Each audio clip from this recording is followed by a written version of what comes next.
केंद्र सरकारकडून देशातील नागरिकांसाठी अनेक योजना राबवल्या जातात.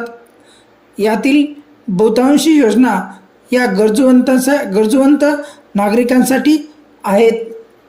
केंद्र सरकार सर्व रेशन कार्ड धारकांना मोफत रेशन योजनेअंतर्गत धान्य पुरवते. मात्र आता यामध्ये मोठा बदल झाला आहे.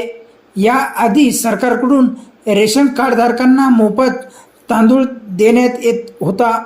मात्र आता सरकारच्या नव्या निर्णयानुसार मोफत तांदूळ मिळणार नाही. मोफत तांदळाऐवजी सरकार इतर 9 जीवनावश्यक वस्तू देणार आहे.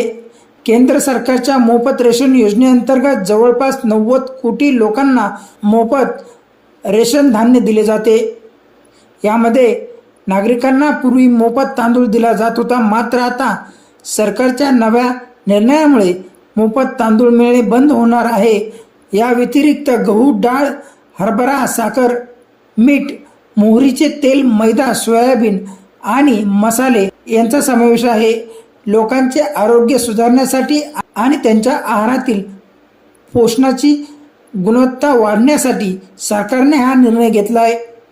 यामुळे नागरिकांचा जीवनमान सुधारेल अशी सरकारची भावना आहे.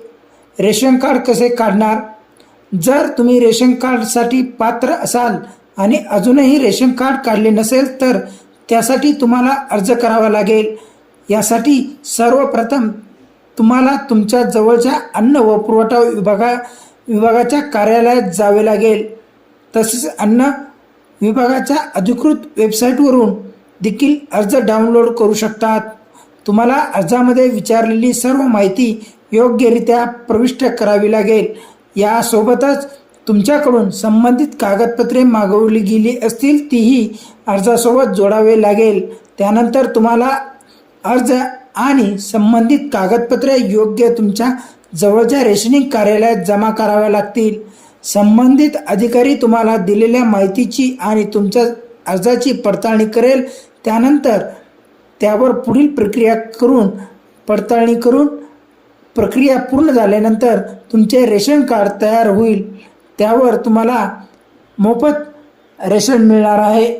तुम्हाला ही माहिती आवडली असल्यास चॅनल सबस्क्राईब करून लाईक करा आणि शेअर करा.